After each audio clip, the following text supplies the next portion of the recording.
Hello friends, तो we mart education के द्वारा स्टार्ट क्रैश कोर्स में आप सभी का स्वागत है।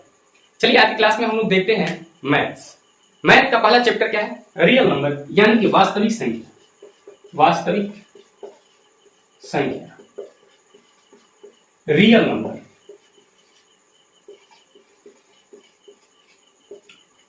सर इसका क्या महत्वपूर्ण है एग्जाम में? ये तो ज्यादा दिखता नहीं है।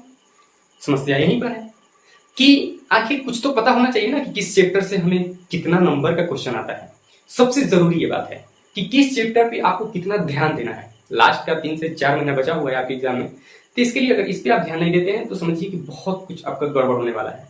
तो उन गड़बड़ी से बचने के लिए हम ये जरूरी होता है कि किस सब्जेक्ट पे हमारा कितना ध्यान होना चाहिए। ऐसा ना हो कि जिसपे कम ध्यान होना देना हो वो हमें अच्छा लग रहा है और उस पर ज्यादा टाइम दे रहे हैं, जिससे हमें ज्यादा मार्क्स मिलने वाले हैं उस पर हम कम ध्यान दे रहे हैं। क्यों? क्योंकि वो मजेदार नहीं है, उसमें हमारा मन नहीं लग रहा है। तो इसको जानना बहुत जरूरी है। तो चलिए इसको देखने से पहले सबसे पहले हम ये जानेंगे कि किस चैप्टर से कितना मार्क्स आता है।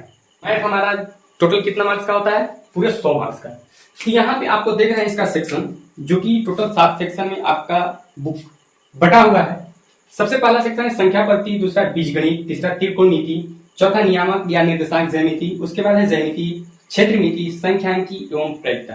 संख्यांकी एवं प्रयोक्ता इसके मुख्य बिंदु है, जो कि आपको संख्या पद्धति में ये चीजें पढ़नी है, बीजगणित में ये पढ़नी है और त्रिकोणमिति में ये पढ़ना है।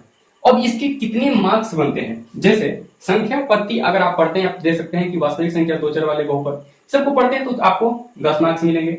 यहाँ पे बीजगणित टोटल पढ़ते समीकरण, द्विघात, समांतर, तो 20 मार्क्स मिलेंगे। अब बताइए कि ये 3 या ये 3, इस पे फोकस ज्यादा या इस पे फोकस ज्यादा होनी चाहिए? तो बेसिकली आपको देखने में क्या लग रहा है? इस पे ज्यादा फोकस हमारा होना चाहिए, क्योंकि ये 3 सेक्शन हमारा क्या है, 3 मुख्य पॉइंट 20 मार्क्स का, लेकिन ये केवल 10 मार्क्स का है। उसके बाद त्रिकोणमिति का केवल 2 चैप्टर, अगर 2 चैप्टर पढ़ते हैं तो हमारा 20 मार्क्स का आ जाता है, यानी कि एक चैप्टर समझिए कि 10-10 मार्क्स का है सपोज के लिए। हालांकि टोटल कभी कभी त्रिकोणमिति अनुपात ही रहता है, 1-2 क्वेश्चन आपको देखने के लिए मिल जाएगा अनुप्रयोग से, ऐसा होता है। उसके बाद निर्देशांक ज्यामिति में देखें तो केवल एक चैप्टर आपका 10 मार्क्स दिलाएगा। तो इन सब चैप्टरों पे ज्यादा ध्यान देने की क्या है जरूरत है। उसके बाद ज्यामिति है, त्रिभुज, वृत्त, क्षेत्रफल, ये सबको देखेंगे 20 मार्क्स मिलेंगे, जो कि काफी इजी चैप्टर है, इसमें कुछ है ही नहीं। रचना वगैरह जो कि सीधे 5 मार्क्स का आता है। क्षेत्रमिति में आपको मिलेंगे पृष्ठ क्षेत्रफल, अगर ये आयतन, ये एक चैप्टर आपका मजबूत हो जाता है तो 10 मार्क्स।